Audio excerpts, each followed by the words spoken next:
Hello everybody and welcome back to another one of these commentated gameplay footage things. I'll need a name for this eventually, but for now we are gonna be starting off as a frontier as Sergey. So Sergey's ability is the one that makes you go relatively defensive.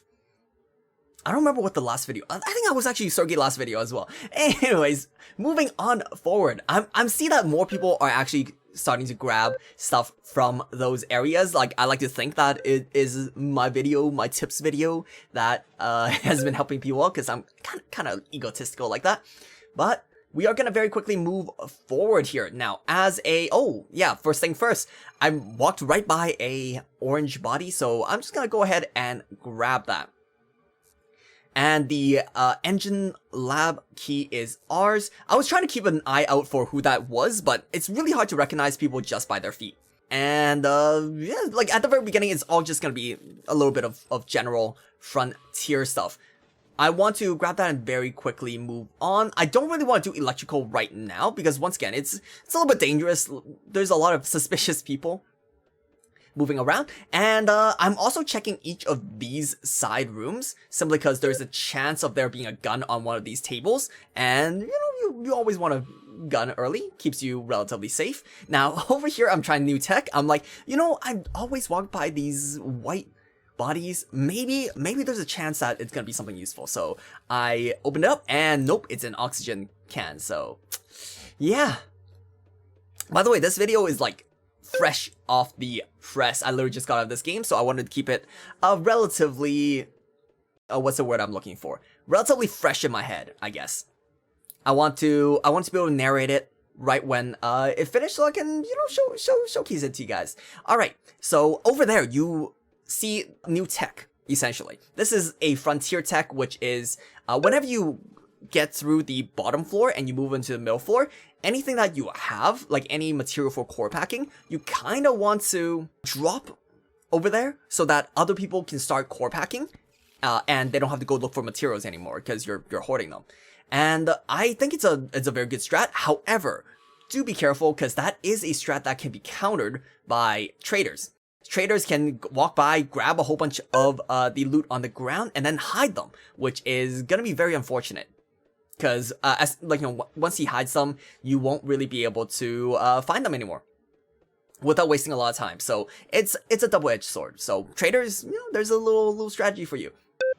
All right, once again, going to each of these little rooms, checking if there's anything useful. Even those little cubbies with the sliding doors are sometimes helpful since they might have a flashbang for you. A flashbang could be a very, very important tool for disarming someone, essentially. So as soon as you disarm someone, they drop their items or equipped items. So their gun if they're holding one, their like crowbar if they're holding one, and just yoink it. So yeah, like right now I am just doing general frontier tasks. It's very typical.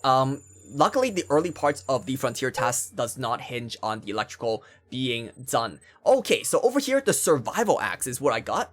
And that is actually really, really important because the survival axe, I believe does extra damage compared to the crowbar. So whenever you're holding a crowbar, choking a little. Whenever you're holding the crowbar, and you find a survival axe, you might want to swap it out because I believe it's just like a strict upgrade. All right. So yeah, once again, we are going off to do core charger stuff. Now, one important thing to note is, let me click back here a little bit. Notice that Ryan is the one losing oxygen, so that tells you that Ryan's the one who was doing some electrical for us. And he's back to full simply because he is doing the thing where he charges it up, and we should see it come online soon-ish. There we go. And power panel restored. Very quickly moving on. So over here, as soon as the keystone comes out, always grab this keystone, guys. Keep it on your body. Hide it if you want to, but never let it be free for the traitor to grab. Alright. So over here, we see a new objective. We see that there is a blue body that's unlooted, so we are gonna be abandoning all things right now, just so that we can grab it, just so that the traitor cannot have it. So there we go. Gonna close the valve just in case that the pathing puts us in the way of the gas, and we're just gonna very quickly take that storage manager key. You want to be holding it, and I also choose not to grab it, and it is like more of a personal choice, but it is more efficient if you don't grab it, because that way the keystone detected is still going to remain low. Now the reason you would want to grab it is a second traitor is usually offered to the person with the most keystone. So, you know, having it on you when the traitor dies is kind of helpful, so that you can become second traitor if that's what you want. But anyways, I like to hold it on my body so that, you know, the traitor doesn't know who has it, and that the keystone count remains low, so that my teammates don't really get panicked, and the traitor won't try to start murdering, because the traitor doesn't usually murder until there's like at least 10 keystones detected, because there's no point. If you get caught, then you can't even escape. Alright, so there we go. We are just doing a little bit of general core packing stuff, nothing too interesting there, so we're gonna go ahead and skip ahead. Now, the reason I went ahead and did this is because the electricity is back on. If the electricity is not, then I might just like load it and leave. So there we go, just finishing up the core packing. It is a little bit dangerous to core pack if you just put the core in, simply because the traitor can see somebody grabbing the core, and that is going to be like essentially a free 30 seconds or so that they can go and backstab you. Alright, so another thing I was checking here, by the way, the reason my character was looking up there is because I was checking to see if there's like lights. I do wish that they would add lights here, and basically 4 things, maybe like, you know, this thing lights up as well, but essentially like lights over here where it would tell you, oh, this is the core in, and then these 3 would be lights for the battery, the carbon fiber, and the sensor. I was checking if that exists, but unfortunately it does not. But yeah, devs, if you're watching, maybe consider that, so that I don't have to walk into each individual one just to see what is missing. Alright, so there we go. I am just doing a little bit of exploration here, seeing if there's any immediate things we can grab, checking if the core is there. And that's, yeah, we are going to be moving on to, I believe, oh yeah, the reason I'm coming over here is because there is a key card marked over here, so I'm like, you know what, might as well. I believe, now, I'm not 100% sure on this, but I believe it's always the orange suits that you know where they are. I'll have to, like, you know, go back and check some footage to double check on this fact. So I think 2 key cards will always be revealed to everyone, and it's the same 2 key cards, and 2 key cards will always be hidden from everyone. Maybe? Who knows? So there we go. I grabbed the key card there, and we are just gonna head towards our space here. Everyone's in our way, but no big deal. Moving right past them. And there we go. We're going to the biocore lab, and you know, one very lucky thing. I don't know if you spotted it there. If you did, good job. I'll get to it in a second. But and then I found myself another key card, which is the computer lab chief. So I'm literally carrying the team here. There we go, grab that, and we're just gonna skip forward a tiny bit, because once again, nothing too important happens here. And there we go, grab our second key card. Now, one thing to note with the key card is that not every key card is gonna give you a keystone. So, as a trader, you can't really bank on just doing regular tasks and getting keystones that way. Alright, there we go. And one thing I noticed over here is, hey, look at that! We found ourselves a medical team professor. So now we are going to be able to hold both key cards on us, which is so important. That is 6 keystones being denied for the traitor, and I think that's going to be one important thing as to what happens later on. Like, it's a major factor for what happens later on. So there we go. We are going to go ahead and grab the bio core, grab the core as a keystone as well, and voila, always love the little waddle. And waddle to the right place, and just drop that right in.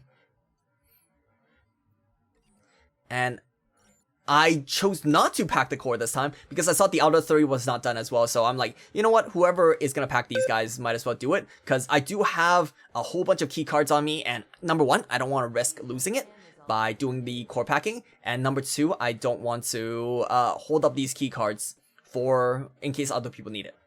And plus, I'm also lit up. So being lit up and doing core packing is kind of a dangerous combo. All right, there we go. And we are... Wait, what's that? Was someone hiding stuff over there? Was that me? All right. Oh, there is a carbon fiber in there. Interesting. Okay, so there we go. We are just gonna go ahead and do the computer lab key. Grab the thing. I think this one also didn't give me a keystone, if I remember correctly. Yeah, you know, I've been really unlucky with getting keystones at that objective. And there we go. Just once again, doing more keystones. Or doing more cores. Now, I believe around now is when something happens. Let me take a look here. Actually, no. I think, never mind. Spoilers.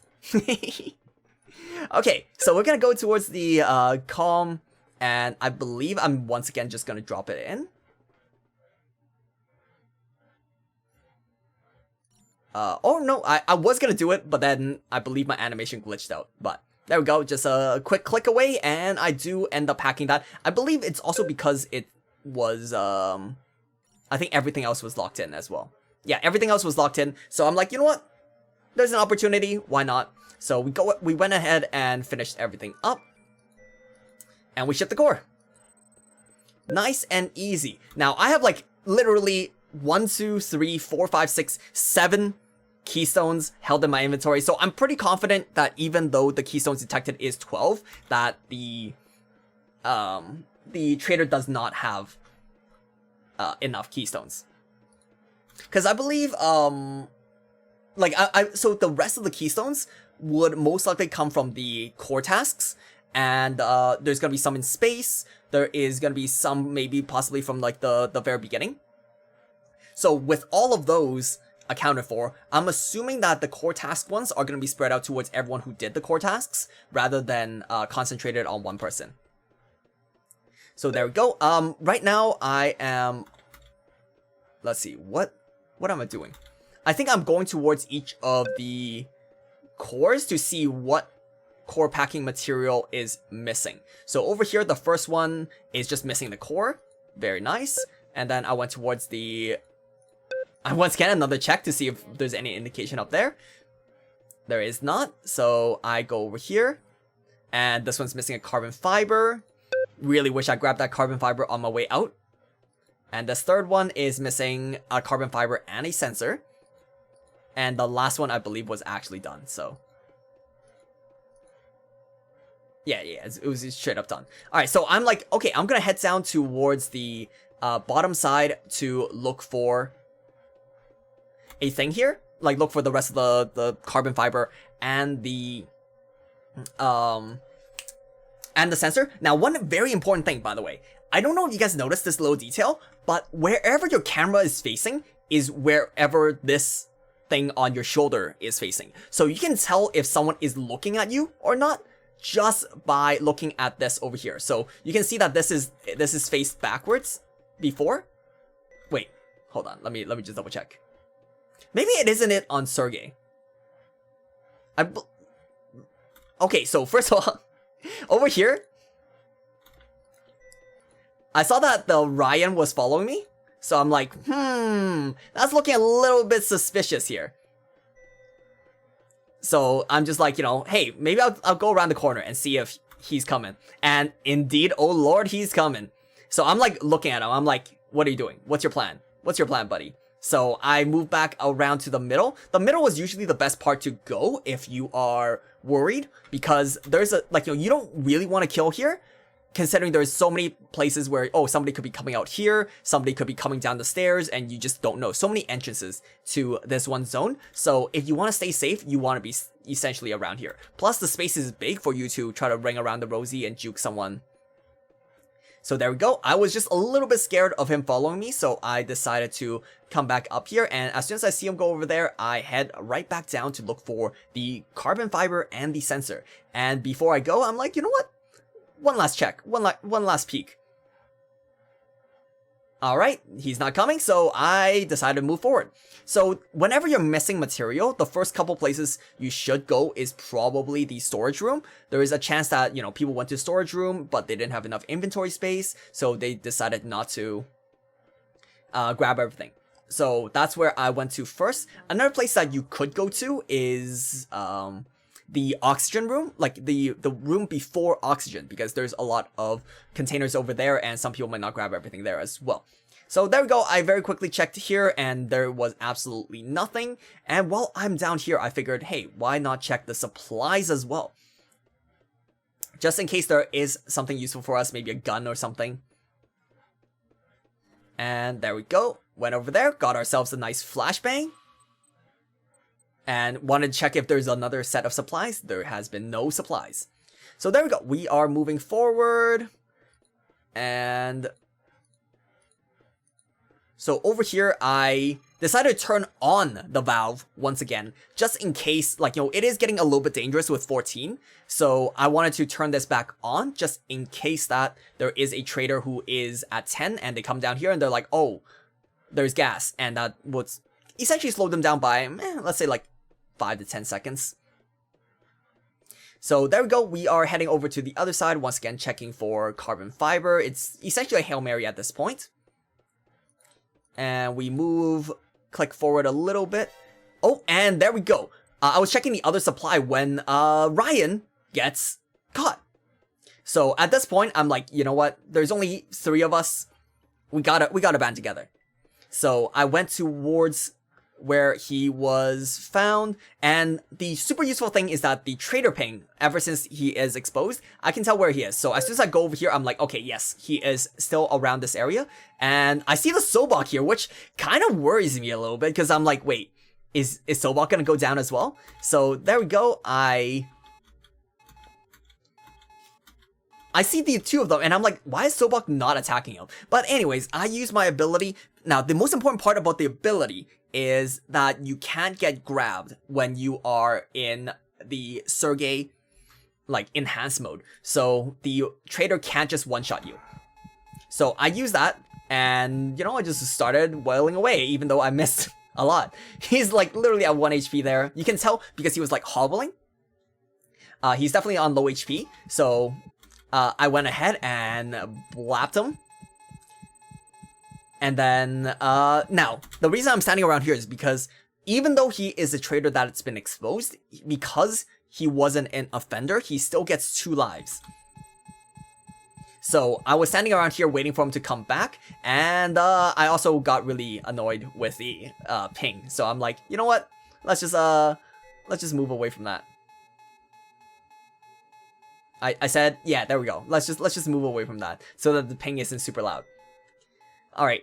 So everyone knows that Ryan's the traitor, and I went back here to see if I can find myself a gun, see if there's any, like, you know, gun prepped, because I noticed that my recharge timer is still at 85 seconds, so I'm like, by the time he respawns, this will not be up, so I really want to grab that. Now, the animation thing is actually not available for Sergey, it looks like.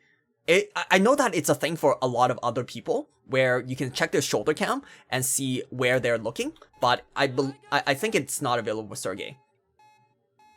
Sergey's only looks forward, which is very interesting. So you can see that, like, you know, you can see the way it twists and turns to see where the person's looking. Anyways, so over here, like, Zach is like, hey, come over here, we gotta take care of Ryan, and I'm like, yes, I understand that. The assignment is not lost on me. So he's like, back me up. Yeah, I know, I understand. But there's a reason why I'm standing back here. Leave it to me. Because, there we go. And Ryan comes back, and he goes for an instant execution. And the thing is, it looks like I'm not doing anything to help him, but the truth is, I can't. When you respawn, there is roughly like 20 to 30 seconds where you are invulnerable, and the traitor can actually kill someone during that time, and they'll be invulnerable during the execution. So I literally can't help him even if I want to. And yeah, like, you know, like, just don't stand next to a traitor when he comes back, because the traitor can literally instantly murder anyone. And he might even be able to murder like more than one person. But over here, I think there was some animation bug. I think he was trying to execute me, but then, like, you know, he kept executing the same body over and over, which is kind of hilarious to me. And now he starts running. And now I'm playing it kind of a little bit safer, because I can see that he's hurt, but he's also still dangerous. Because once again, he can just press R on me and I would go down. So over here, I'm watching out for him, checking where he is, playing a little bit of, he's going for those keystones, and I'm here playing it careful, waiting the 12 seconds necessary. And I know that he's over on the side, so I'm like, yeah, no, I'm not going there until I'm ready. So there we go, 1 second left, and there we go. We're gonna pump ourselves, juicing up, and equip the thing, bap him a couple times, and down he goes. And now at this point, I'm thinking, what is it that I want to do? I want to become the second traitor. So I went ahead and grabbed ourselves the keystones. Because, you know, like, if the job is 90% done for me, like, why not, right? So I'm dropping all the rest of the keystones, checking to see if there's 10 here. If there is all 10, then I can just straight up leave. And that is gonna be 8. That is gonna be 9. We're still missing one, which is unfortunate. So I have to make a decision here. Do I drop my weapon in order to grab a keycard in order to finish it up? And I decide, yes, I will go ahead and do that. Oh, the first thing I checked was whether the gun has ammo. Because if the gun has ammo, it might be worth it for me to keep it on me and maybe murder Sobok for it. But for now, I just went ahead and dropped that. Now, another thing I can do at this point is I can go and murder Sobok as soon as I get the traitor offer, which is right about now? Wait, soon. Okay, I decided to finally drop the thing and go for the last key card. So I grabbed the storage room key, and there's the contact. And yes, accept, and voila. Now, one unfortunate thing is that the Sobok probably doesn't know about the second traitor mechanic, so the Sobok just went ahead and left. I think the Sobok was trying to finish the rest of the mission. So I'm like, you know what, like, I'll take those. So, like, not much else happening here. I'm just gonna go ahead and skip my way through it, which is I went to the storage, grabbed my last key card, and also on the way here, like, you can tell the Sobok, I was so confident that because, like, the Sobok has grabbed the last core, so I'm like, you know what, there's no way the Sobok's down here. So I grabbed all 10 keystones, re-close the valve that I opened before, and we get out of there lickety split. And over here, unfortunately, I think if you are the last man standing, or we are in the last part, and the traitor escapes, then you just blow up. You don't even get a chance to get to an escape pod. So, unfortunate for Sobok. Sobok dies. And there we go. And let's see the accolades over here. And yeah, there we go. I checked over here. I think it was because I unveiled, or we unveiled the traitor. Or I unveiled the traitor? Hold on. I'm pretty sure I highlighted. Okay, new traitor mission success. So we became the new traitor and we finished it. Gives us 26,000 points, by the way. And then traitor unveiled, which I'm assuming it just means that we killed the traitor or something like that. I don't know. I downed the traitor twice, so I feel like there should be some points for that. But anyways, there we go. The Ryan, unfortunate, still gets a decent amount of points. Sobok gets a decent amount of points just by doing cores as well. And yeah, that was a very good game. And yeah, I hope all of you guys enjoyed this video. Once again, hit the like button, subscribe, all that good stuff genuinely really helps the channel, and it helps propagate the game, because, you know, I'm trying my best to showcase more of the game on this channel. And if you guys like it, if you guys subscribe, it lets the YouTube algorithm know that this is a good video, it shows it to more people, and other people are like, hey, DUBIUM, that sounds pretty cool, right? Anyways, I'll see you guys next time. Ciao.